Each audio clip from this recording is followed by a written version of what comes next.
huge day for you. First Division I win for you Yeah, for you individually. Yep.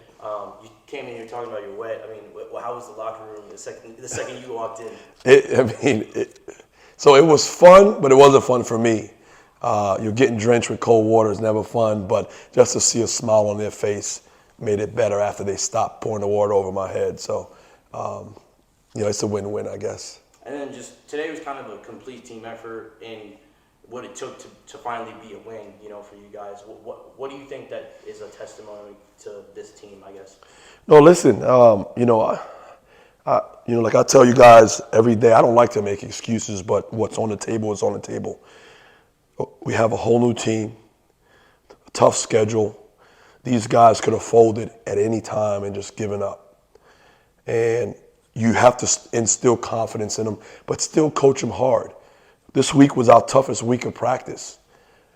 Coming off the McNeese game after we played well, but we weren't satisfied. We should have won a game. But they believed that game helped us say, hey, maybe we can do this. And they were locked in today, and I'm so proud of them. And then I just talked a bit to the other guys about, you not letting up and that hard coaching throughout the entire 40 minutes of the game.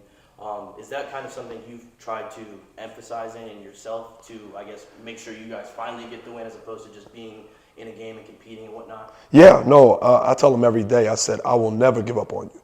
Even when you give up on yourself, I won't give up on you. I get paid to uplift these young men. I get paid to coach these guys. I get paid to win games.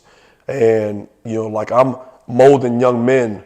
The toughest thing for young kids today is facing adversity because they're going to face it. I tell them every pregame, something bad is going to happen on that court, in some form of adversity. A team's going to go on a 10-0 run. So how are you going to respond to it? And they just kept fighting the good fight. And now we got to build on it, bottom line. And then just, we talked a bit about Chase's performance to the other guys earlier. What has he been to this team, just being that he hasn't always been the most consistent scorer, but he's able to do so many other things at a high level, and that was on showcase today. I mean, what has he meant to you guys this year?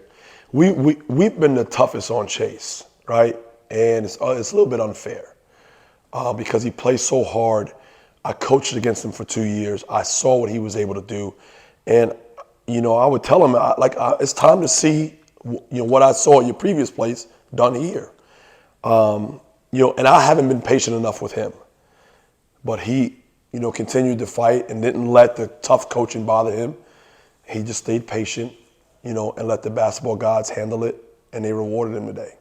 Now you talk about him handling the tough coaching. Is he gonna get the toughness Tims after a performance like this? Well, we judge it off of points, rebounds, diving on the floor, certain things. So I'm sure he'll be a candidate. Be him and Jamel probably be up there, or Dwayne Posey. So, I wouldn't be shocked if he won it. Awesome. Thanks, Coach. Congrats. No problem. Thank you. You talked about DP and something we didn't talk about. When you look at plus minus, at one point, and I don't know what he ended up, he was plus 30.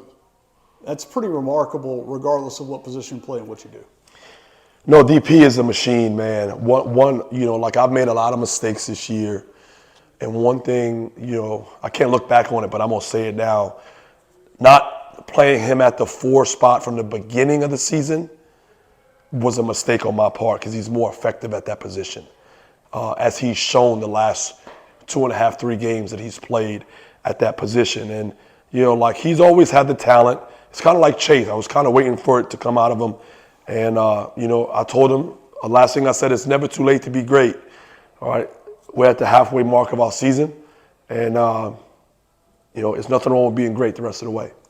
Offensively, we can talk about the career highs. It's pretty much a list. We could be here for a while talking about that. But defensively, especially the final 3.5 minutes of the first half, and an 11-0 run, holding them scoreless, really seemed to maybe lock that defense in, and also seemed to maybe settle you guys in because the turnovers dropped precipitously in the second half. Yeah, so in practice this week, I started it last week, but we have a drill where we split up 4 guys per team.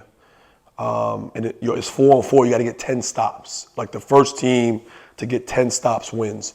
And it's been our most intense drill of the season. And I'm mad that I didn't put it in earlier. But it's been so intense. It's been some combativeness, some arguing. It's been crazy, and it paid off. If you defend and rebound, you'll always give yourself a chance. It's going to lead to points, and that's what it did today. You guys have been on the wrong side of a lot of runs, especially in the non-conference season.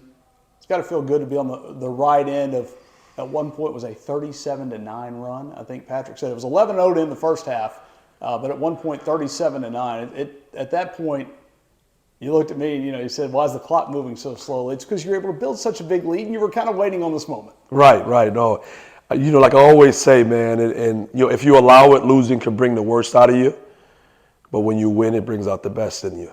And I hadn't been in this position. I can face it. I'm a big boy.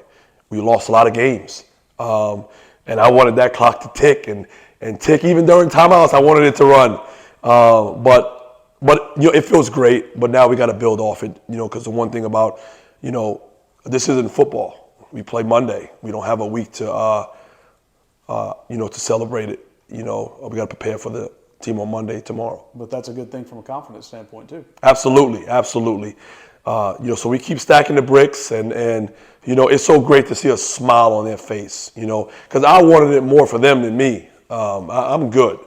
Of course, my competitiveness, I want to win, but they want to win just as much, and just to see them happy makes me happy.